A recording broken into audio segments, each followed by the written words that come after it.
లడ్డూలో ఆవు కొవ్వు, పంది కొవ్వు, చేప నూనె కలిపారు అన్నదే కొంచెం అది చాలా మందికి వాంతులు వచ్చే పరిస్థితి అండి. ఎందుకంటే గొడ్డు మాంసం అనేది మీలో చాలా మంది మాంసాహారులు ఉంటారు, కానీ గొడ్డు మాంసం అని అనగానే అసలు ఆ ఐడియా డైజెస్ట్ అవ్వదు. నేను చూశాను చాలా మందిని, వాళ్ళు హిందూస్ కూడా కాదు, క్రిస్టియన్స్లో ఫ్రెండ్స్ ఉన్నారు, వాళ్ళని కూడా చూశాను.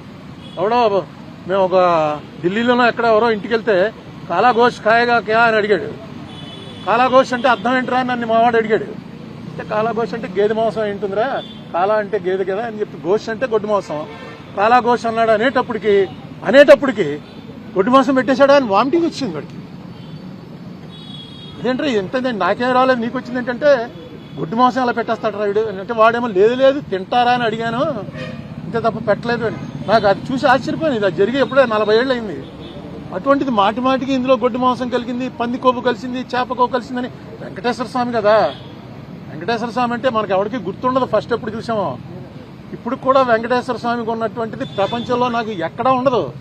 ఆ రష్ నేను చూసాను, నార్త్ ఇండియన్స్ వచ్చి చూసి ఏంటిది రోజు కుంభమేళ ఇక్కడని. అంత జనం, అంత వెంకటేశ్వర స్వామి అంటే ఆ దాంట్లో అన్నిసార్లు అనకూడదు అసలు. నిజంగా జరిపిన వాళ్ళని శిక్షించడానికి ప్రయారిటీ ఇవ్వాలి. కానీ దీంట్లో నిన్న ఇంకో మాట అన్నాడు ఆయన, నాకు ఆశ్చర్యం వేసింది. ఇది అవినీతి కాదుట, హిందూ మతాన్ని నాశనం చేయటం కోసం పన్నిన కుట్రట. హిందూ మతం నాశనం అవటం, నాశనం అవడం చేయగలడా దీన్ని? అది కుట్రండి. ఎవడో తప్పు చేశాడు వాడిని పట్టుకోవాలి. ఇంకా కెమికల్స్ అవి ఉన్నాయంటున్నారు, ఆ కెమికల్స్ కూడా ఆయన ఇచ్చిన కంపారిజన్, మనం టాయిలెట్స్ లో వాడే యాసిడ్లన్నీ తీసుకొచ్చి ఇందులో కలిపారని. ఏదో రకంగా ప్రజల్లో ఒక ఎవర్షన్ పుట్టించాలి. తిరుపతి లడ్డు అంటే అంత టేస్ట్గా తినే వాళ్ళకి ఆ లడ్డు చూడగానే ఇందులో ఏముందోరా బాబు అని అనిపించే భయం కలిగించాలని సీఎం లెవెల్ మనిషి అలా మాట్లాడటం కరెక్టే. ఇప్పుడు నేను సీఎం గారి ఇంటికి వెళ్తే నాకు కప్పులో టీ ఇచ్చారు. ఆ కప్పు పట్టుకుని ఇది ఏంటనుకుంటున్నారు ఈ మెట్లు, ఈ మెటీరియల్ మనం టాయిలెట్స్ లో కమోడ్లు వాడతామే, ఆ కమోడ్ మెటీరియల్ తోటి కప్పు తయారు చేసి కప్పులో ఇచ్చారు. నిజమే, అది కమోడ్తో పోల్చడం ఏంటి? పింగాణితో అనేక రకాలు తయారవుతాయి, కమోడ్తో పోలుస్తారా ఎవడన్నా? నాకు ఎందుకు చాలా ఆశ్చర్యం వేసింది. ఏంటి ఇలా మాట్లాడు సీఎం గారు? ఎప్పుడు అంత బ్యాలెన్స్ తప్పి మాట్లాడు. చాలా కాలం నుంచి ఆయన సీఎంగా చూస్తున్నాం కదా, ఎందుకు ఇలా మాట్లాడుతున్నాడు ఏంటి? ఎంత అందులో టాయిలెట్లు కడిగే వాటిని తీసుకొచ్చి కలిపారని. ఇది బ్లాస్ఫమీ అవుతుంది. బ్లాస్ఫమీ అంటే దైవద్రోహం. దయచేసి ఇలాంటి పనులు వద్దు. మీకు రాజకీయంగా ఖర్చు ఉంటే రాజకీయ ఖర్చు తీర్చుకోండి, కేసులు పెట్టండి, మీ చేతిలో పవర్ ఉంది. ఎవరైనా ఇదేంటి వెంకటేశ్వర స్వామి మీద వెంకటేశ్వర స్వామిని అన్పాపులో, ఎందుకంటే జగన్ క్రిస్టియన్ అనా? జగన్ క్రిస్టియన్ కాబట్టి క్రిస్టియన్స్ అందరూ కూడా వెంకటేశ్వర స్వామికి యాంటీ అయిపోయారా? అసలు ఏ స్ట్రాటజీ మీద వెళ్తారు? బీజేపీ వాళ్ళు కూడా ఇప్పుడు ఇలా మాట్లాడలే. బీజేపీ వాళ్ళు డైరెక్ట్గా మాది హిందూ పార్టీ అని చెప్పుకున్నా సరే వాళ్ళు కూడా ఎప్పుడు ఈ లెవెల్లో మాట్లాడరు. మరి చంద్రబాబు నాయుడు గారు పునరాలోచించండి, ఇది కరెక్ట్ కాదు. మిగతా చాలా విషయాలు ఉన్నాయి, తర్వాత చెప్తాను. వైలెన్స్ చేసిన వాళ్ళకి, ఆర్సన్ చేసిన వాళ్ళకి, కొట్టిన వాళ్ళకి స్టేషన్ బెయిలు, తిట్టిన వాడికి సెంట్రల్ జైలు. ఇది ఒక కొత్త పద్ధతి మారింది. అసలు తిట్టడం అనే దాని మీద కేసు పెట్టచ్చు, విచారణ జరపచ్చు, కానీ సెంట్రల్ జైల్లో వేయటం అనేది 30 చోట్ల నుంచి కంప్లైంట్లు పెట్టడం, ఒక కొత్త వరవడికి శ్రీకారం చుట్టారు చంద్రబాబు నాయుడు గారి ప్రభుత్వం. ఇది ఎట్టుపోతుందో చూడాలి. ఇది మాత్రం ఆరోగ్యకరమైనది కాదు, చాలా టూ మచ్గా వ్యవహరించారు, అందులో ఏం అనుమానాలు లేవు. మిగతావన్నీ నేను మళ్ళీ ప్రెస్ మీట్ పెడతాను, ప్రెస్ మీట్లో చెప్తాను.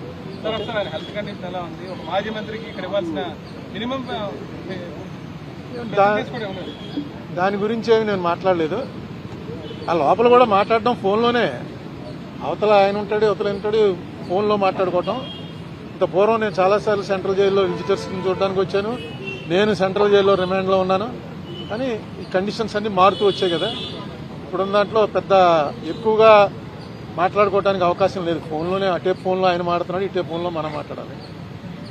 ఆయన ఏమీ కంప్లైంట్, నాతో అయితే ఏం కంప్లైంట్ చెప్పలేదు. బాగానే ఉన్నాడు, ఆరోగ్యంగా ఉన్నాడు, నవ్వుతూ హ్యాపీగా ఉన్నాడు ప్రతిదీ. ఎందుకంటే అతను కూడా లాయర్ కదా, అతనికి తెలుసు ఈ కేసులో పస ఎంత ఉందో. ఈ కేసు వల్ల వాళ్ళ పార్టీకి, అతనికి వ్యక్తిగతంగా కూడా చాలా బెనిఫిట్ జరిగిందని అనుకుంటున్నాను నేను. ఎందుకంటే కక్ష సాధింపు ధోరణితోటి చేసినటువంటి ప్రయత్నం అని క్లియర్గా అర్థమైపోతుంది. కనీసం అక్కడ ఇంటి మీద దాడి చేస్తుంటే 6 గంటల సేపు మనం అందరం చూసాం కదా, వాళ్ళని కనీసం ఏ మేజిస్ట్రేట్ ముందో ఆధారపరిచి చిన్న డ్రామా అన్నా చేయవలసింది. స్టేషన్ బెయిల్ ఇచ్చి పంపించారు ఆర్సన్ కేసులో. ఆర్సన్ కేసు అంటే ఇంటి మీదకి మంటలు వచ్చేలాగా పెట్రోల్ బాంబులు విసిరితే దాంట్లో స్టేషన్ బెయిల్ నేను ఎప్పుడు వినలేదు. అలాగే తిట్టాడన్న కేసులో తీసుకొచ్చి అప్పుడే 2 వారాలు అయిపోయినట్టుంది, తీసుకొచ్చి సెంట్రల్ జైల్లో పెట్టడం ఇది టూ మచ్ అనమాట. ఇది ఫస్ట్ ఆఫ్ ఇట్స్ కైండ్ అనుకుంటున్నాను. ఏదైనా చూద్దాం ఇది ఎటు దారి తీస్తుందో. ఓకే అండి.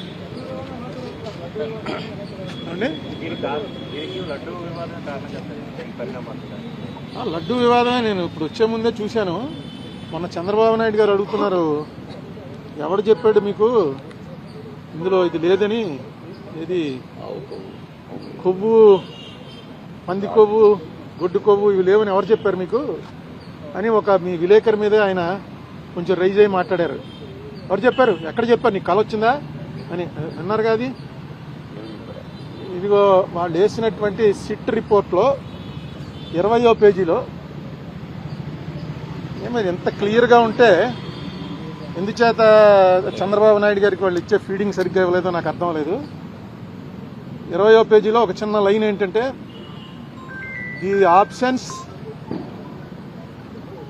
The absence of cholesterol in the samples also suggests that the chances for presence of tallow, lard and fish oil are very low.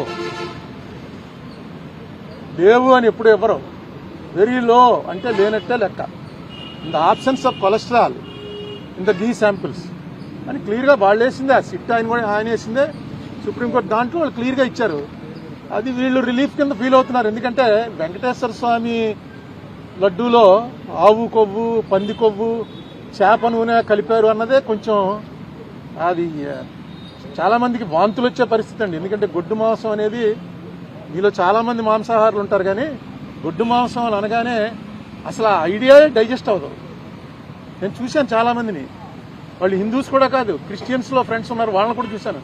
ఎవడో మేము ఒక ఢిల్లీలోనో ఎక్కడ ఎవరో ఇంటికి వెళ్తే కాలా గోష్ ఖాయేగా క్యా అని అడిగాడు. కాలా గోష్ అంటే అర్థం ఏంట్రా అని నన్ను మావాడు అడిగాడు.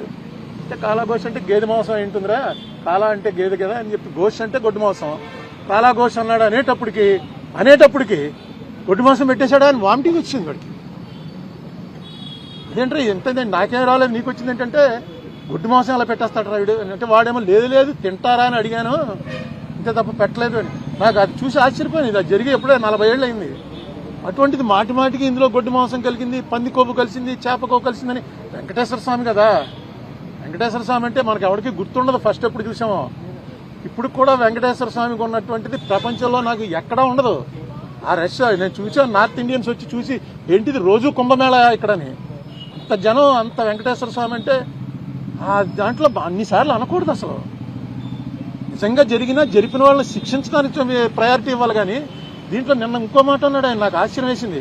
ఇది అవినీతి కాదుట, హిందూ మతాన్ని నాశనం చేయటం కోసం పన్నిన కుట్రట. హిందూ మతం నాశనం అవటం, నాశనం అవడానికి చేయగలడా దీన్ని? అది కుట్రండి. ఎవడో తప్పు చేశాడు వాడిని పట్టుకోవాలి. ఇంకా కెమికల్స్ అవి ఉన్నాయంటున్నారు. ఆ కెమికల్స్ కూడా ఆయన ఇచ్చిన కంపారిజన్, మనం టాయిలెట్స్లో వాడే యాసిడ్లన్నీ తీసుకొచ్చి ఇందులో కలిపారని, ఏదో రకంగా ప్రజల్లో ఒక ఎవర్షన్ పుట్టించాలి. తిరుపతి లడ్డు అంటే అంత టేస్ట్గా తినే వాళ్ళకి ఆ లడ్డు చూడగానే ఇందులో ఏముందోరా బాబు అని అనిపించే భయం కలిగించాలని సీఎం లెవెల్ మనిషి అలా మాట్లాడటం కరెక్టే. ఇప్పుడు నేను సీఎం గారి ఇంటికి వెళ్తే నాకు కప్పులో టీ ఇచ్చారు. ఆ కప్పు పట్టుకుని ఇది ఏంటనుకుంటున్నారు ఈ మెట్లు, ఈ మెటీరియల్ మనం టాయిలెట్స్లో కమోడ్లు వాడతామే, ఆ కమోడ్ మెటీరియల్ తోటి కప్పు తయారు చేసి కప్పులో ఇచ్చారు. నిజమే, అది కమోడ్తో పోల్చడం ఏంటి? పింగాణితో అనేక రకాలు తయారవుతాయి, కమోడ్తో పోలుస్తారా ఎవడన్నా? నాకు ఎందుకు చాలా ఆశ్చర్యం వేసింది. ఏంటి ఇదేంటి ఇలా మాట్లాడు సీఎం గారు? ఎప్పుడు అంత బ్యాలెన్స్ తప్పి మాట్లాడ్డాడు. చాలా కాలం నుంచి ఆయన సీఎంగా చూస్తున్నాం కదా, ఎందుకు ఇలా మాట్లాడుతున్నాడు ఏంటి? ఎంత అందులో టాయిలెట్లు కడిగే వాటిని తీసుకొచ్చి కలిపారని. ఇది బ్లాస్ఫమీ అవుతుంది. బ్లాస్ఫమీ అంటే దైవద్రోహం. దయచేసి ఇలాంటి పనులు వద్దు. మీకు రాజకీయంగా ఖర్చు ఉంటే రాజకీయ ఖర్చు తీర్చుకోండి, కేసులు పెట్టండి, మీ చేతిలో పవర్ ఉంది. ఎవరైనా ఇదేంటి వెంకటేశ్వర స్వామి మీద, వెంకటేశ్వర స్వామిని అన్పాపులో, ఎందుకంటే జగన్ క్రిస్టియన్ అనా? జగన్ క్రిస్టియన్ కాబట్టి క్రిస్టియన్స్ అందరూ కూడా వెంకటేశ్వర స్వామికి యాంటీ అయిపోయారా? అసలు ఏ స్ట్రాటజీ మీద వెళ్తున్నారు? బీజేపీ వాళ్ళు కూడా ఇప్పుడు ఇలా మాట్లాడలే. బీజేపీ వాళ్ళు డైరెక్ట్గా మాది హిందూ పార్టీ అని చెప్పుకున్నా సరే వాళ్ళు కూడా ఎప్పుడు ఈ లెవెల్లో మాట్లాడరు. మరి చంద్రబాబు నాయుడు గారు పునరాలోచించండి, ఇది కరెక్ట్ కాదు. మిగతా చాలా విషయాలు ఉన్నాయి, తర్వాత చెప్తాను.